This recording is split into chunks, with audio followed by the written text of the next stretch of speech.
जय श्री कृष्णा दोस्तों, हर हर महादेव। कैसे हैं आप सब? स्वस्थ एवं सुरक्षित होंगे।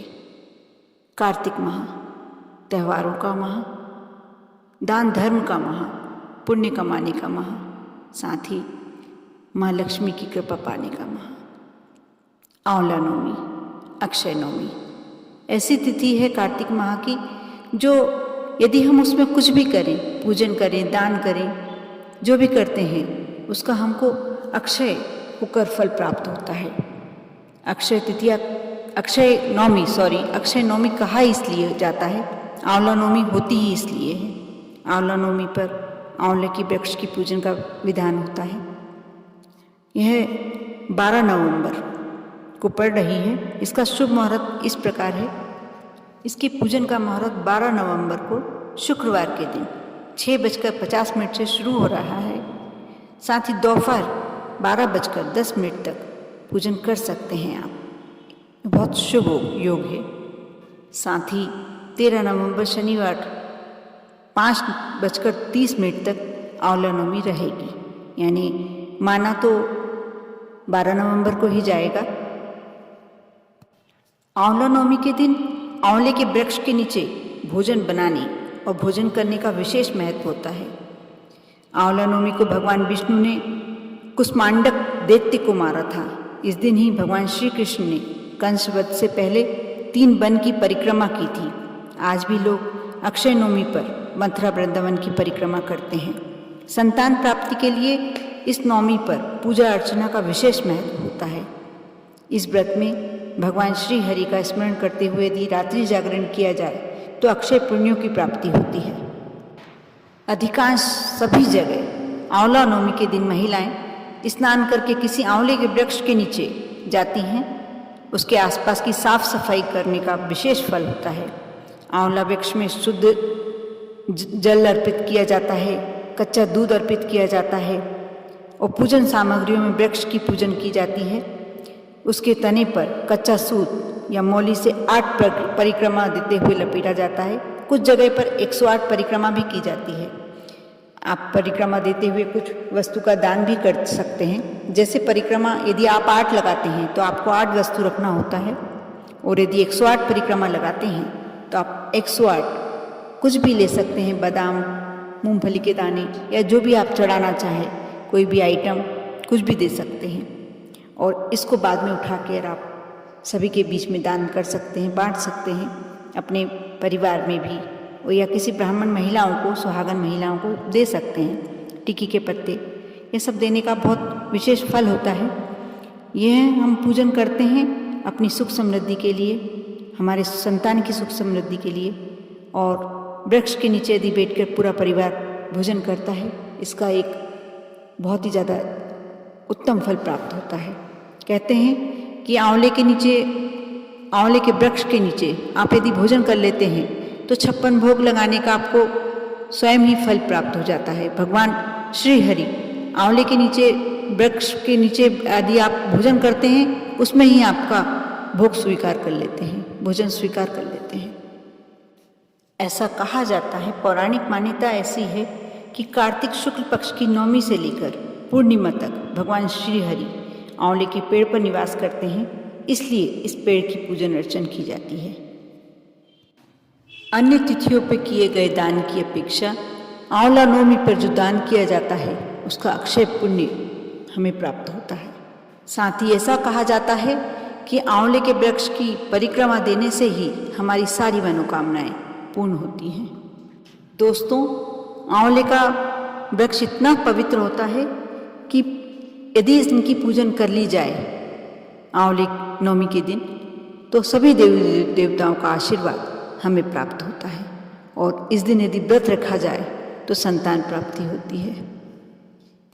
दोस्तों, आंवले के वृक्ष के नीचे पूर्व दिशा में बैठकर पूजन करके उसकी जड़ में दूध देना चाहिए, दूध चढ़ाना चाहिए। इसके बाद पेड़ के चारों ओर कच्चा धागा बांधकर कपूर बाती या शुद्ध घी की बाती से आरती करते हुए 7 बार परिक्रमा करनी चाहिए। यदि आंवला नवमी के दिन आप आंवले के वृक्ष के नीचे किसी ब्राह्मण को यदि भोजन कराते हैं और साथ ही बाद में उसी वृक्ष के नीचे आप भी स्वयं भोजन करते हैं, आपका परिवार साथ में बैठ के भोजन करता है, इससे हमारे पीढ़ियाँ तर जाती हैं। दोस्तों, आंवला नवमी का पूर्ण फल पाने के लिए आपको पूजन के बाद कथा भी अवश्य सुनना चाहिए। इसकी कथा इस प्रकार है। एक राज्य में आंवलिया नाम का राजा रहता था। राजा ने यह प्रण किया था कि वह अपनी प्रजा में रोजाना 1.25 मन आंवला दान करेगा, उसके बाद ही खाना ग्रहण करेगा। राजा अपने प्रण के अनुसार ऐसा ही करते थे, लेकिन उनके बेटे और बहू को ये बात बिल्कुल पसंद नहीं थी।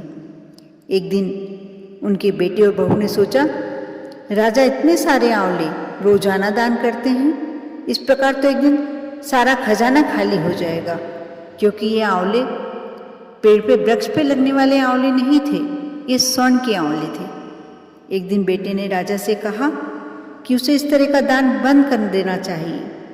राजकुमार की बात सुनकर राजा को बहुत दुख हुआ और राजा ने रानी के साथ महल का त्याग कर दिया।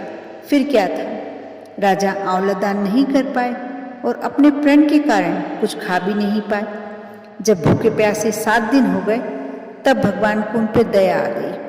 इसलिए भगवान ने राजा के लिए जंगल में ही महल, राज्य और बाग बगीचे सब बना दिए और ढेरों आंवले के वृक्ष भी लगा दिए।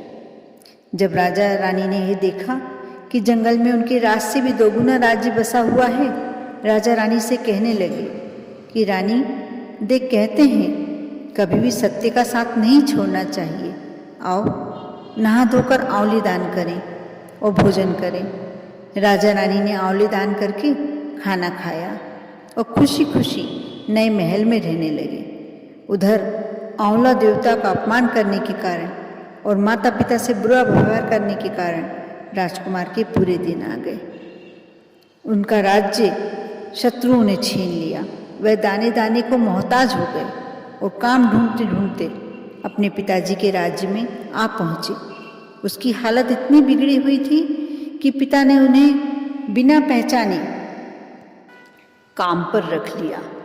बेटे बहू सोच भी नहीं सकते थे कि उनके माता पिता इतने बड़े राज्य के मालिक भी हो सकते हैं। उन्होंने भी अपने माता पिता को नहीं पहचाना। एक दिन बहू ने सास के बाल गूंथते समय उनकी पीठ पर मस्सा देखा। उसे यह सोचकर रोना आने लगा कि ऐसा मस्सा तो मेरी सास के भी था। हमने यह सोचकर उन्हें आंवले दान करने से रोका था कि हमारा धन नष्ट हो जाएगा। आज वे ना जाने कहाँ होंगे, किस हालत में होंगे, परेशान हो रहे होंगे। यह सोचकर बहू को रोना आने लगा और आंसू टपक टपक कर सास की पीठ पर गिरने लगे। रानी ने तुरंत पलट कर देखा और पूछा कि तू क्यों रो रही है।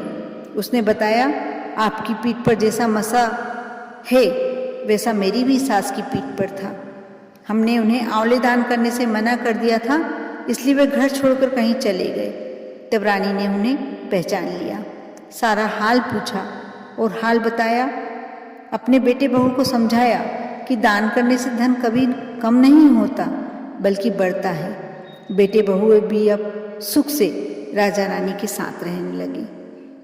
इस कहानी से हमें क्या शिक्षा मिलती है? इस कहानी से हमें क्या ऐसा ज्ञान प्राप्त होता है कि कभी भी दान करने में हाथ पीछे नहीं होना चाहिए। आज राजा ने दान किया था, उसका प्रतिफल उसको मिला। बेटे ने दान करने से रोका, उसका प्रतिफल उसे मिला। आप समझ सकते हैं, हम दान करते हैं, वही हमारे सामने बुरे समय में आके खड़ा हो जाता है और हमें हमारे साथ होने वाले अनिष्टों से हमें बचाता है।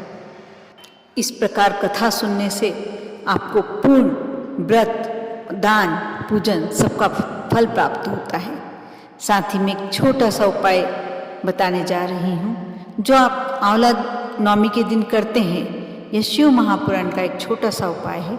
आप करते हैं तो आपके घर कभी भी धन्य धान्य की कमी नहीं होगी।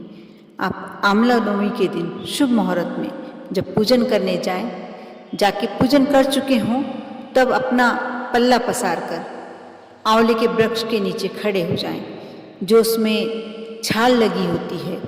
जैसे हर वृक्षों में छाल होती है, पीपल की छाल होती है, नीम की छाल होती है, वैसे ही आंवले के वृक्ष पर भी छाल होती है, कत्थई से कलर की होती है। आप उसको अपनी तर्जनी उंगली से या शुभ उंगली से, कोई सी भी उंगली से आप उसे अपने पल्ले में गिरा लें और पल्ला बांध कर घर आ जाएं। घर आकर उसको पूजन स्थल पर रख के उसको धूप दीप दिखाकर अपने लक्ष्मी जहाँ आप धन रखते हैं वहाँ रख दें, उस स्थान पर रख दें। आप देखना आपको जीवन भर कभी धन की कमी नहीं होगी, आपके यहाँ लक्ष्मी आने के स्रोत बढ़ जाएंगे। आप अवश्य ऐसा करके देखें। आप विश्वास और श्रद्धा के साथ ये कार्य करें। आप पर और आपके पूरे परिवार पर माँ लक्ष्मी की कृपा बनी रहे। साथ ही आंवला नवमी की आपको अग्रिम में ढेरों बधाइयाँ। ओम नमः शिवाय।